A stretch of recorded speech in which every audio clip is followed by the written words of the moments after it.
ओम नारायण नमः। भक्तों, सभी भक्तों को 2025 में आने वाली उत्पन्ना एकादशी की हार्दिक शुभकामनाएं एवं बधाई। स्वागत है आपके नए योग टीवी चैनल पर। भक्तों, इस बार की एकादशी जो उत्पन्ना एकादशी है, यह कृष्ण पक्ष में आती है, अर्थात चंद्रमा के घटते पक्ष में, मार्ग शीर्ष मास में। शास्त्रों में इसे पहली एकादशी माना जाता है, अर्थात कार्तिक मास की पूर्णिमा के बाद आने वाली कृष्ण एकादशी। भक्तों, इस एकादशी को लेकर सभी के मन में कंफ्यूजन है। कुछ लोग कह रहे हैं कि यह 14 नवंबर को मनाई जाएगी, तो कुछ 15 नवंबर को। तो आज हम आपकी इसी कंफ्यूजन को दूर करेंगे। साथ ही जानेंगे पूजा विधि, शुभ मुहूर्त, एकादशी व्रत कैसे करें, क्या विधि है, क्या विधान है, शास्त्रों के अनुसार एकादशी व्रत कैसे किया जाता है, पूजा का शुभ मुहूर्त क्या रहेगा, अभिजीत मुहूर्त क्या रहेगा, और तो और हम यह भी जानेंगे कि एकादशी व्रत में क्या खाएं, क्या ना खाएं। इसी के साथ भक्तों, हम यह भी जानेंगे कि उत्पन्ना एकादशी के दिन वे कौन से कार्य हैं जो भूलकर भी नहीं करने चाहिए, अन्यथा माता लक्ष्मी और श्री हरि विष्णु क्रोधित हो जाएंगे। हम सब कुछ जानेंगे इस छोटी सी वीडियो के माध्यम से। बस आपसे हमारा निवेदन यही है कि आप वीडियो को पूरा देखें, ताकि आपको सारी जानकारी अच्छे से समझ आ सके। इसके लिए आपको वीडियो को पूरा देखना होगा, तभी आपको सही सटीक जानकारी प्राप्त होगी। यह वक्त तो बहुत ज्ञानवर्धक वीडियो साबित होने वाला है। साथ ही भक्तों, पूज्य गुरु जी ने अभी अभी अपनी विष्णु सहस्त्र नाम कथा में उत्पन्ना एकादशी के बारे में कुछ विशेष नियम और उपाय भी बताए हैं। जिस दिन जो भी मनुष्य इस दिन यानी उत्पन्ना एकादशी के दिन इन कार्यों को करता है, तो उसके घर में इतनी धन दौलत आती है कि कल्पना करना भी मुश्किल हो जाता है। साथ ही घर की तरक्की होने लगती है, रुपया पैसा हमेशा घर में आता है और टिकता है। भक्तों, अगर हम उत्पन्ना एकादशी के महत्व की बात करें, तो हिंदू धर्म में इसका बहुत अधिक महत्व बताया गया है। उत्पन्ना एकादशी का व्रत बहुत पुण्यदायी माना गया है। जो भक्त इसे श्रद्धा एवं विधि पूर्वक करते हैं, उन्हें पापों से मुक्ति, जीवन में कल्याण और स्वर्ग लोक की प्राप्ति का अवसर मिलता है।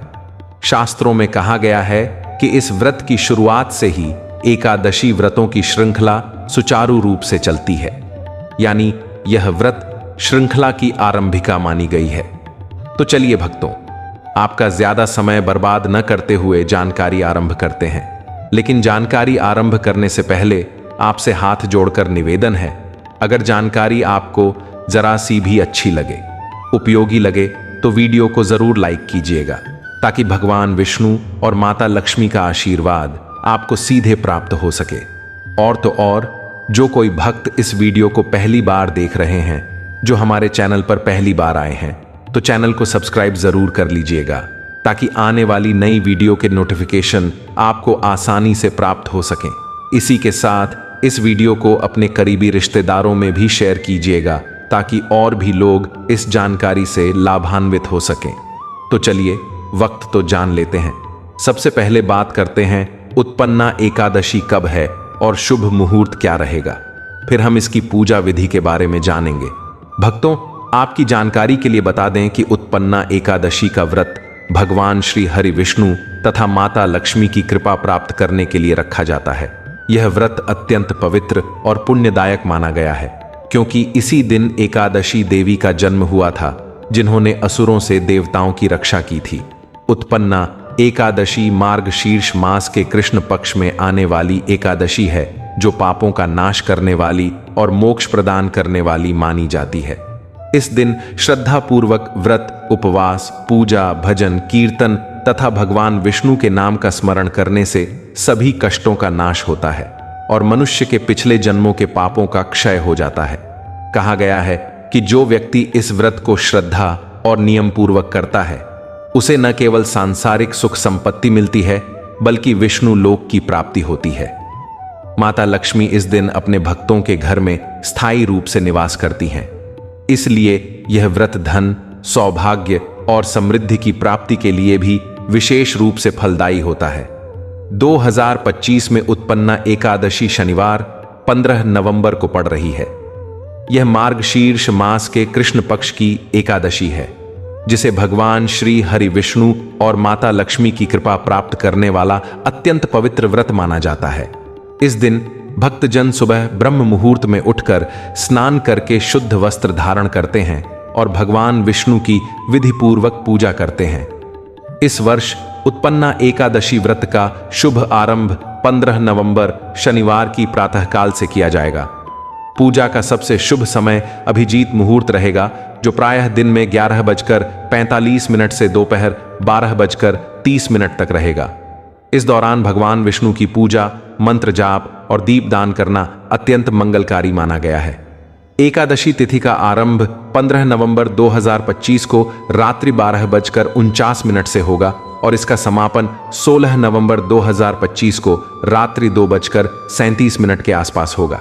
अतः व्रतधारी जन 15 नवंबर को पूरे दिन व्रत रखकर भगवान की आराधना करें। व्रत का पारण, व्रत खोलना द्वादशी तिथि यानी 16 नवंबर 2025 रविवार को दोपहर 1:10 से 3:18 तक के बीच शुभ माना गया है। इस समय फलाहार या दूध दही से पारण कर भगवान विष्णु को धन्यवाद देना चाहिए। जो भक्त इस दिन श्रद्धा और सच्चे मन से उपवास रखते हैं, उन्हें सभी पापों से मुक्ति, लक्ष्मी कृपा और विष्णु लोक की प्राप्ति होती है। इसी के साथ भक्तों, हम जान लेते हैं कि उत्पन्ना एकादशी की पूजा विधि क्या रहेगी। जो महिलाएं या पुरुष एकादशी का व्रत रख रहे हैं, अपनी व्रत की सफलता के लिए भगवान विष्णु माता लक्ष्मी का आशीर्वाद प्राप्त करने के लिए सच्चे मन से व्रत रखते हैं, पूजा पाठ करते हैं, तो अवश्य ही फल की प्राप्ति होती है। तो चलिए जान लेते हैं पूजा विधि के बारे में सब कुछ। नियम सुबह से लेकर शाम तक के बिल्कुल ध्यान पूर्वक आपको सुनना है, ताकि आपसे कुछ भी जानकारी छूट न जाए। तो चलिए जान लेते हैं सब कुछ। उत्पन्ना एकादशी की तैयारी का धर्म भाव और घर की शुद्धि। एकादशी से एक दिन पूर्व अर्थात दशमी के दिन से ही संत बनकर चलना चाहिए। पूरे घर को स्वच्छ कर लें, पूजा स्थल को शुद्ध करें, तुलसी का पौधा और भगवान विष्णु की मूर्ति चित्र को साफ कपड़े से पोंछकर पवित्र स्थान पर स्थापित करें। दशमी की शाम को हल्का सात्विक भोजन लें। रात्रि में ब्रह्मचर्य का पालन करें। अनावश्यक वार्तालाप, लड़ाई झगड़ा और निंदनीय बातें त्याग दें। मन में यह दृढ़ संकल्प कर लें, मैं पूर्ण श्रद्धा और नियम के साथ उत्पन्ना एकादशी व्रत करूंगी। मैं पाप त्याग कर केवल भगवत भक्ति में लीन रहूंगी। संकल्प करते समय हाथ जोड़कर मौन होकर और अपने अंदर की शुद्धता का संकल्प दोहराइए। इस तैयारी से ही व्रत का आध्यात्मिक आधार बनता है। जब मन शुद्ध होगा तो पूजा का फल स्वतः अधिक प्राप्त होगा। सूर्योदय से पूर्व ब्रह्म मुहूर्त में उठकर स्नान करें। यदि संभव हो तो तुलसी या गंगा जल मिलाकर स्नान करना अति शुभ माना गया है। स्नान के बाद स्वच्छ पीले या हल्के वस्त्र धारण करें, क्योंकि पीला रंग विष्णु लक्ष्मी को प्रिय है और सात्विकता का प्रतीक है। पूजा स्थल पर थोड़ी मिट्टी से ऊंचा आसन बिछाकर उस पर भगवान विष्णु की प्रतिमा या चित्र और तुलसी का पल्लव रखें। पहले हाथ पैर धोकर और थोड़ा शुद्ध जल से पूजा स्थल को छिड़क कर दीप प्रज्वलित करें। पूजा की शुरुआत सरलता से आचमन और प्रणाम से करें। ओम केशवाय नमः, ओम माधवाय नमः, ओम नारायणाय नमः। यह अनुष्ठान मन को स्थिर कर भगवान के स्मरण की ओर मोड़ता है। अब श्रद्धा से 11, 21 या 108 बार ओम नमो भगवते वासुदेवाय का जाप करें। यह मंत्र विष्णु को आराध्य बनाता है और समस्त कृत्यों में आशीर्वाद का स्रोत है। पूजा चरण का विस्तृत विधि विधान इस प्रकार करें। प्रथम चरण में भगवान को जल अर्पित करें। उपर्युक्त जल में थोड़ा चंदन मिला लें। फिर चंदन तिलक लगाकर अक्षत चावल से नयनाभिराम पूजा करें। उसके बाद पुष्प, गंध, दीप, धूप, नैवेद्य में फल, नारियल और पंचामृत, दूध, दही, घी, शहद, शक्कर अर्पित करें। तुलसी का प्रत्येक पत्ता गुरुत्व से समर्पित करें और कहें, तुलसी दलम श्री हरिये नमः। तुलसी का विशेष महत्व है। बिना तुलसी अर्पण के विष्णु की आराधना अधूरी मानी जाती है। तुलसी से किए गए भोग और पूजा से माता लक्ष्मी की कृपा भी अधिक होती है। पूजा करते समय विष्णु सहस्र नाम अथवा विष्णु चालीसा का पाठ करें। यदि सहस्र नाम का जाप कठिन लगे तो कम से कम 11 या 21 बार ओम विष्णवे नमः का उच्चारण अवश्य करें। यदि आप कथा का समावेश कर रहे हैं तो उत्पन्ना एकादशी की कथा का संपूर्ण वाचन या श्रवण श्रद्धा भरे मन से करवाइए। कथा सुनने से मन में भक्ति प्रस्फुटित होती है और व्रत को आध्यात्मिक धारा प्राप्त होती है। दिन के मध्य में व्रत का पालन करते हुए मन को संयमित रखें। कुछ परंपराओं में अनाज, दाल और चावल से परहेज किया जाता है। मांस, मछली, अंडा, प्याज, लहसुन और मदिरा का त्याग अनिवार्य रखिए। यदि निर्जला व्रत कर रहे हैं तो पूरी तरह जल रहित रहें। यदि आंशिक व्रत रखते हैं तो फल, दूध, हल्का फलाहार लें। दिन भर की भूख, प्यास और शारीरिक कष्टों को भगवत स्मरण व जप से काटिए। ओम नमो भगवते वासुदेवाय और ओम विष्णवे नमः जपते हुए हृदय में विष्णु के स्वरूप का ध्यान करें। इस दिन दान का भी विशेष महत्व है। गरीबों, ब्राह्मणों या जरूरतमंदों को प्यारा सा भोजन, वस्त्र या आचार्य को दक्षिणा दें। दान से व्रत का फल दुगुना हो जाता है। संध्या के समय दीप आरती अवश्य करें। घी से दीप जलाकर भगवान का ध्यान करते हुए भजन, कीर्तन, श्री हरि के मंगल गीत गाएं। आरती करते समय उच्चारित मंत्रों में ओम नमो भगवते वासुदेवाय के साथ साथ माता लक्ष्मी की आराधना हेतु ओम श्रीं ह्रीं क्लीं श्रीं सिद्ध लक्ष्म्यै नमः का स्मरण करें। आरती के बाद हाथ जोड़ें, मन से प्रार्थना करें कि हे श्री हरि, हे माता लक्ष्मी, मेरी यह श्रद्धा स्वीकार कीजिए। मेरे घर को आप दोनों के आशीर्वाद और संपन्नता से परिपूर्ण कर दीजिए। रात में संभव हो तो भजन, कीर्तन या ध्यान समाधि के साथ ही विश्राम करें, पर ध्यान रहे कि रात्रि में भी अशुद्ध विचार व अनुचित बोलचाल से बचना है। द्वादशी के दिन पारण व्रत खोलना बड़ी सावधानी से और शुद्ध मुहूर्त में करें।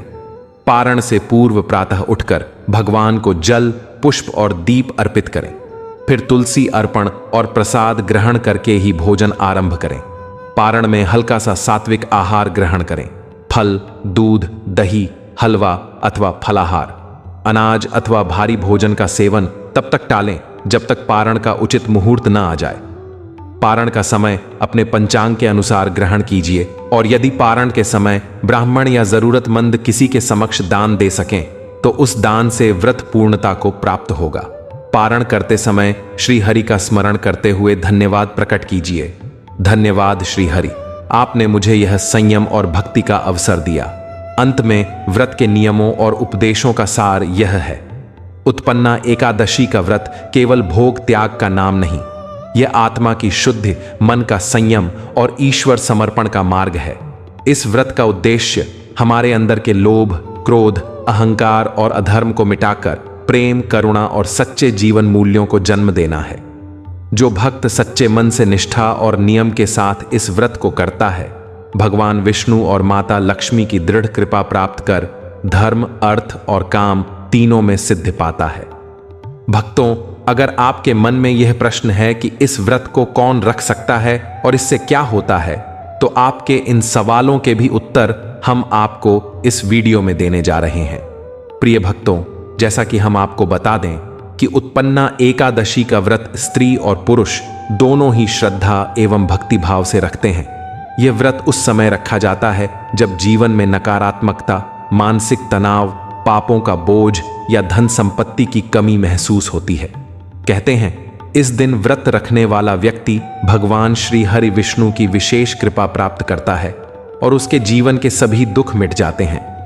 यह व्रत ब्रह्मचर्य, गृहस्थ और वानप्रस्थ तीनों आश्रम के लोग रख सकते हैं। भक्त यह व्रत इसलिए करते हैं क्योंकि यह वह दिन है जब पापों का नाश करने वाली एकादशी देवी का प्राकट्य हुआ था और स्वयं भगवान विष्णु ने कहा है, हे अर्जुन, उत्पन्ना एकादशी का व्रत करने वाला मनुष्य मेरे परम धाम को प्राप्त करता है। चलिए भक्तों, इसी के साथ जान लेते हैं कुछ विशेष नियम जो कि उत्पन्ना एकादशी के दौरान रखे जाते हैं और इनका पालन करने से भगवान विष्णु अति प्रसन्न होते हैं। उत्पन्ना एकादशी का व्रत बहुत पवित्र होता है, अतः व्रत के दिन मन, वचन और कर्म से पूर्ण शुद्धता आवश्यक है। व्रत से एक दिन पूर्व यानी दशमी तिथि की रात को सात्विक भोजन करें और अधिक से अधिक भगवान का स्मरण करें। एकादशी के दिन सूर्योदय से पहले स्नान कर पीले वस्त्र पहने, घर के पूजा स्थल को गंगा जल से शुद्ध करें, फिर भगवान श्री हरि विष्णु का ध्यान करें और संकल्प लें, मैं भगवान विष्णु की कृपा के लिए पापों के शमन और मोक्ष प्राप्ति हेतु उत्पन्ना एकादशी का व्रत रखती हूं। व्रत के दिन भर मौन रहना, कथा पाठ करना, हरि नाम जपना और भोजन का त्याग करना श्रेष्ठ माना गया है। यदि पूर्ण उपवास न कर सकें तो केवल फल, दूध या जल ग्रहण करें। वक्त: पूज्य गुरु जी ने उत्पन्ना एकादशी व्रत में कुछ ऐसी वर्जित वस्तुओं के बारे में बताया है जिनका सेवन भूल कर भी नहीं करना चाहिए, अन्यथा घर में कंगाली आ जाती है। तो वह कौन सी वर्जित वस्तु है, उनके बारे में भी हम आपको बता देते हैं। भक्तों, शास्त्रों में कहा गया है कि व्रत में संयम ही पूजा का सार है। इसलिए एकादशी के दिन निम्न वस्तुओं और कर्मों का त्याग अवश्य करें। 1.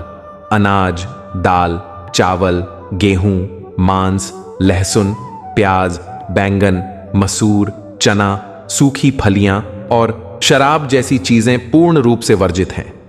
2. एकादशी के दिन झूठ बोलना, क्रोध करना, चुगली करना, दूसरों का अपमान करना या किसी जीव को कष्ट देना, ये सभी कर्म व्रत का पुण्य नष्ट कर देते हैं। 3. पति पत्नी को इस दिन संपूर्ण ब्रह्मचर्य का पालन करना चाहिए। 4. देर तक सोना या दिन में झपकी लेना भी वर्जित है। इसी के साथ जान लेते हैं व्रत में क्या सेवन करना चाहिए। एकादशी के दिन यदि फलाहार करना हो तो केवल सात्विक फल और शुद्ध सामग्री का ही सेवन करें। 1. फल: केला, सेब, अमरूद, नारियल, खजूर या मौसमी फल। 2. पेय पदार्थ: दूध, दही, नींबू जल, नारियल जल या गंगा जल मिश्रित जल। 3. अन्य सामग्री: साबूदाना, सिंघाड़े का आटा, राजगिरा, आलू, कुत्तू का आटा, सेंधा नमक का प्रयोग कर उपवास भोजन बना सकते हैं। इस दिन कोई भी अन्न, दाल या मसालेदार भोजन न करें। भोजन से पहले भगवान को भोग लगाकर प्रसाद रूप में ग्रहण करें। भक्तों, जब सृष्टि की रचना के आरंभिक समय में अधर्म, पाप और अराजकता का अंधकार पृथ्वी पर फैलने लगा था, तब देवताओं ने भगवान श्री हरि विष्णु से प्रार्थना की, हे प्रभु, पापों से ग्रस्त मानवता को कैसे मुक्ति मिले? लोग भोग और मोह में डूबे हैं, उन्हें धर्म और भक्ति का मार्ग कौन दिखाए? तब भगवान श्री हरि विष्णु ने अपने तेज से एकादशी देवी का उत्पन्न किया। यही कारण है कि इस दिन को उत्पन्ना एकादशी कहा गया, यानी वह एकादशी जिसने जन्म लिया, उत्पन्न हुई। एकादशी देवी का जन्म भगवान विष्णु के शरीर से हुआ था। वह धर्म की पुत्री और पापों की संहारक कही गई है। भगवान विष्णु ने कहा, हे देवी, तुम मेरे भक्तों के पापों का नाश करोगी और जो तुम्हारे दिन मेरा स्मरण करेगा उसका उद्धार होगा। इसलिए भक्तों, उत्पन्ना एकादशी का व्रत रखने का मुख्य कारण यह है कि इस दिन पापों का नाश होता है, आत्मा पवित्र होती है और मनुष्य को पुनर्जन्म के चक्र से मुक्ति मिलती है। व्रत के पीछे का भाव और आध्यात्मिक उद्देश्य: उत्पन्ना एकादशी का व्रत केवल उपवास नहीं है, यह आत्म संयम, साधना और भक्ति का पर्व है। इस व्रत के पीछे यह गहन भाव है कि जब मनुष्य अपने इंद्रियों, वाणी और विचारों पर नियंत्रण रखता है, तब उसके भीतर छिपा दिव्य तेज प्रकट होता है। इसीलिए एकादशी व्रत का अर्थ केवल भोजन त्यागना नहीं, बल्कि पाप, क्रोध, लोभ, द्वेष और अहंकार का त्याग करना है।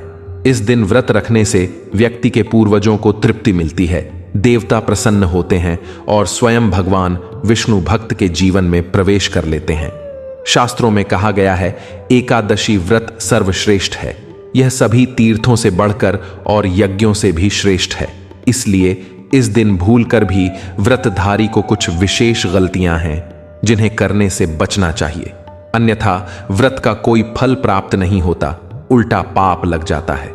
तो चलिए भक्तों, जान लेते हैं उन गलतियों के बारे में जो कि भूलकर भी एकादशी व्रत के दौरान नहीं करना चाहिए। भक्तों, अभी तक आपने वीडियो को लाइक न किया हो तो प्लीज वीडियो को लाइक जरूर कर दीजिए और कमेंट बॉक्स में सच्चे मन से लिख दें, जय श्री हरि विष्णु, जय माता लक्ष्मी, जय पितृदेवताय नमः। हे भक्तों, अब अत्यंत ध्यानपूर्वक सुनिए, क्योंकि यह बात उतनी ही गहन और महत्वपूर्ण है जितनी स्वयं व्रत की। उत्पन्ना एकादशी का व्रत जितना पुण्यदायी है, उतना ही संवेदनशील भी, क्योंकि यदि इस पवित्र व्रत के दौरान कुछ गलतियां अनजाने में भी हो जाएं, तो व्रत का संपूर्ण फल नष्ट हो जाता है और पुण्य की जगह पाप लग जाता है। शास्त्रों में कहा गया है कि अशुद्ध आचरण से किया गया व्रत बिना तेल के दीपक की तरह है, जो जलता तो है पर प्रकाश नहीं देता। इसलिए हे धर्म प्रियजनों, उत्पन्ना एकादशी के दिन निम्न भूलें भूल कर भी न करें। सबसे पहली भूल होती है मन की अशुद्धि। व्रत केवल शरीर का उपवास नहीं, बल्कि मन का भी उपवास है। इस दिन क्रोध, ईर्ष्या, लोभ, छल कपट, चुगली और दूसरों की निंदा से स्वयं को पूर्णतः दूर रखें। जो व्यक्ति एकादशी का व्रत रखकर भी दूसरों का अपमान करता है, वह स्वयं के व्रत को कलंकित करता है। दूसरी बड़ी भूल है अन्न का सेवन करना। एकादशी के दिन अनाज, दाल, चावल, गेहूं, बैंगन, मांस, प्याज, लहसुन और शराब जैसी वस्तुओं का सेवन तो क्या उनका स्पर्श तक नहीं करना चाहिए। जो व्यक्ति इन वस्तुओं का सेवन करता है वह अनजाने में व्रत को भंग कर देता है। तीसरी भूल होती है अविनीत व्यवहार और असंयम। इस दिन पति पत्नी दोनों को ब्रह्मचर्य का पालन करना चाहिए, क्योंकि यह व्रत आत्मिक शुद्धि का दिन है। चौथी गलती होती है आलस्य और निद्रा। इस दिन देर तक सोना या दिन में झपकी लेना भी वर्जित माना गया है। कहा गया है, एकादशी के दिन जो सूर्योदय के बाद सोता है उसके व्रत का आधा पुण्य नष्ट हो जाता है। अतः इस दिन ब्रह्म मुहूर्त में उठकर स्नान, जप और ध्यान करें। पांचवी भूल है तुलसी और पूजा सामग्री का अपमान। इस दिन तुलसी का पौधा भगवान विष्णु का स्वरूप माना गया है। अतः तुलसी को तोड़ना, उसके नीचे झाड़ू लगाना या उसकी उपेक्षा करना गंभीर दोष माना जाता है। साथ ही दीपक को बुझाना या बिना भक्तिभाव के पूजा करना भी गलत है। छठी भूल होती है दान और सेवा से विमुख रहना। इस दिन यदि ब्राह्मण, गरीब या जरूरतमंद को भोजन या वस्त्र दान न किया जाए तो व्रत अधूरा रहता है। और सबसे बड़ी भूल होती है व्रत को केवल औपचारिकता समझना। हे भक्तों, यह दिन केवल व्रत रखने या भूखे रहने का नहीं, बल्कि अपने भीतर की नकारात्मकता को जलाने का दिन है। इसलिए इस दिन केवल शरीर नहीं, बल्कि मन, वाणी और आत्मा को भी संयमित रखें। पूरे दिन भगवान श्री हरि विष्णु का स्मरण करते रहें। ओम नमो भगवते वासुदेवाय का जप करें और सेवा भाव से दिन व्यतीत करें। तभी यह व्रत आपको उसके वास्तविक फल अर्थात पापों से मुक्ति, समृद्धि और विष्णु लोक की प्राप्ति प्रदान करेगा। अतः याद रखिए, व्रत केवल भूख का नहीं, बल्कि भक्ति और शुद्धता का संकल्प है। जो मनुष्य श्रद्धा, संयम और सत्कर्म के साथ उत्पन्ना एकादशी का पालन करता है, उसके जीवन में कभी अंधकार नहीं रहता, क्योंकि उसके भीतर स्वयं भगवान विष्णु का प्रकाश जाग उठता है। हे भक्तों, अब अंत में हम बात करेंगे आने वाली अभिषेक एकादशी की, जो उत्पन्ना एकादशी के समान ही अत्यंत पुण्यदायी और मोक्ष प्रदान करने वाली मानी गई है। ये एकादशी मार्गशीर्ष या पौष मास में आती है और इस दिन भगवान श्री हरि विष्णु का जल, दूध, शहद, घी, दही और गंगा जल से महाभिषेक किया जाता है। इसीलिए इसका नाम अभिषेक एकादशी पड़ा। शास्त्रों में वर्णन मिलता है कि जो व्यक्ति इस एकादशी पर प्रभु विष्णु का अभिषेक करता है, उसके जीवन के समस्त पाप, दुख और क्लेश उसी क्षण जलकर भस्म हो जाते हैं। इस दिन का व्रत रखने से मनुष्य को जन्म जन्मांतर के कष्टों से मुक्ति मिलती है, दरिद्रता समाप्त होती है और घर में धन, सुख और शांति का वास होता है। भगवान विष्णु की कृपा से घर में कभी कोई नकारात्मक शक्ति प्रवेश नहीं करती। भक्त जन इस दिन पूर्ण श्रद्धा के साथ ओम नमो नारायणाय और ओम नमो भगवते वासुदेवाय मंत्रों का जाप करते हुए जल, तुलसी और पंचामृत से प्रभु का अभिषेक करें। यही सच्ची पूजा है। और अब भक्तों, यदि आपको यह दिव्य जानकारी उत्पन्ना एकादशी और अभिषेक एकादशी की कथा, पूजा विधि और नियम सुनकर अच्छी लगी हो तो इसे अपने मित्रों, परिवारजनों और समाज में अधिक से अधिक साझा करें, ताकि हर घर में भगवान विष्णु की कृपा बरसे और हर हृदय में भक्ति का दीप जले। आप सभी से निवेदन है, अगर आप हमारे इस चैनल पर नए हैं तो चैनल को लाइक करें, सब्सक्राइब करें और घंटी के निशान को दबाना न भूलें।